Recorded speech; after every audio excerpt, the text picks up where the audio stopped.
그녀는 걱정이 많다. 물론 엄마 아빠 때문이긴 한데 엄마 아빠가 내가 좀 아파서 학교 가는 게 듣기가 무겁다. 그래서 이것저것 찾아봤는데 아니 유튜브에 찾아보니까 계약서를 안 써가지고 사기를 당하는 내용이 올라와 있는 거야. 사기? 그래서 계약서가 따로 없으니까 입증할 방법도 없고 뭐 그런 내용 보면서 나는 이거는 무조건 꼼꼼히 써야겠다. 리모델링이라는 게 인테리어의 연장이라고 생각하는 사람들이 많은데 사실 그것도 맞기는 하다. 근데 노후주택은 사실 안전이 제일 중요하잖아, 무엇보다. 근데 벽을 부수거나 아니면 구조를 바꾸거나 철거를 하게 되면은 이게 안전 자체가 보장이 안 되기 때문에 문제가 생길 수가 있더라고. 그럴 경우 이게 인테리어 이상이 되는 거야. 그럼 너네는 안 부셔? 우리는 부셔. 구조 보강을 해야 되는 상황인 거지. 무조건 설계사를 통해서 구조를 어떻게 바꿔야 되는지 일단은 컨설팅을 듣고 해야 된다고 생각을 해서 이제 건축사를 계속 알아보러 다녔던 거지. 그래서 건축사 몇 군데를 돌아다녔어? 지금 4군데를 갔는데 그 중에서 한 군데가 특히 마음에 들었지. 왜냐면은 거기서는 일단 일 처리를 깔끔하게 해주셨을 것 같았고, 그리고 설계도 같은 것도 일의 단계들을 잘 설명을 해주셨어. 그리고 우리의 취향을 딱 맞춰주실 것 같은 거야. 그래서 미팅을 처음 했던 건데 거기에 너무 마음에 들어서 거기로 선정을 했지. 네, 공사 들어가려면 2-3달 정도 남았는데 날짜 그러면 나왔어?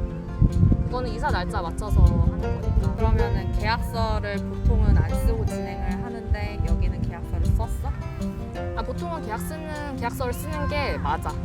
그게 너무 당연한 거야, 사실은. 그거는 사실은 몇천만 원, 몇 억이 오가는 일인데 계약서를 안 쓴다는 게 말이 안 되잖아. 근데 리모델링은 약간 주먹구구식으로 계약서를 쓴다는 거에 대한 생각을 안 하시는 분들이 또 계신 것 같더라고. 계약서는 무조건 꼭 써야 되는 거고. 그리고 공사를 시작하면은 또 예산도 조정이 될 수가 있거든. 뭐 시공을 해보니까 그 예상과는 다르게 뭔가 추가되는 비용이라든지 추가되는 시공들이 있을 수가 있더라고. 그래서 어느 정도 플러스 마이너스 10% 정도는 예산을 조금 더 챙기고 있어야 된다.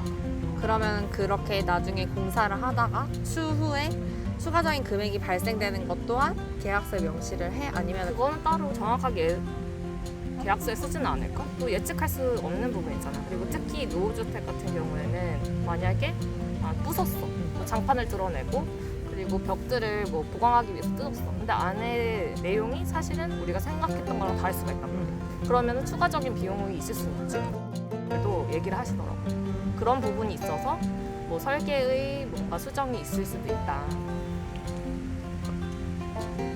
근데 그런 추가적인 비용을 사기 맞으면 어떡해? 그것도 걱정이지. 왜냐면 사실 우리는 전문가가 아니기 때문에 그러니까. 100% 알기가 어렵잖아. 맞아. 그래서 나랑 엄마랑 많이 알아보려고 해. 왜냐면은 내가 어느 정도 이 시장가를 알고 있으면은 사기 당할 확률이 낮잖아. 그리고 특히 잘 모르면은 너무 100% 맡기면 안 돼. 이 뭐 건축사를 통해서 하든 뭐 인테리어 업체를 통해서 하든 뭐 시공자들만 따로 이렇게 컨택을 해서 하든 나는 몰라요. 다 맡기면 안 되더라고. 그리고 어느 정도 내가 정성을 쏟아야지 그 사람도 같이 정성을 쏟더라고. 그리고 내가 사전에 어느 정도의 지식이 있는 거는 중요한 것 같고. 아직은 못 받아봤는데 그게 뭐 시공하는 것마다의 가격이 또 있을 거 아니야.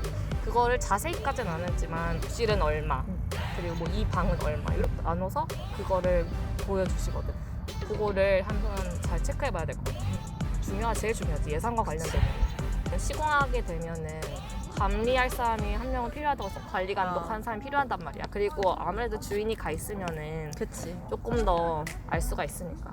그분도 좋지. 왜냐면 그분들이 얼마나 노력할 수 있는지 주인이 알 수가 있고 그 주인은 그 사람들이 잘하고 있는지 볼 수가 있으니까.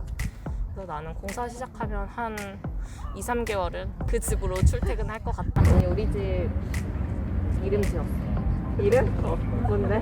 우리 집은 우리 엄마를 위한 집이기 때문에 엄마가 이름을 지었다.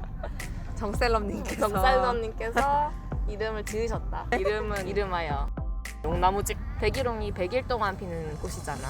그래서 꽃이 색깔이 진짜 쨍하더라고. 그 색깔이 너무 예뻐가지고 집 앞에다가 심어놓으면 100일 동안 그 꽃 모습을 볼 수 있을 거 아니야.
그럼 이제 우리의 이야기는 시작입니다.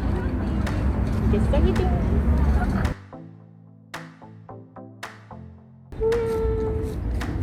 너무 예쁘다.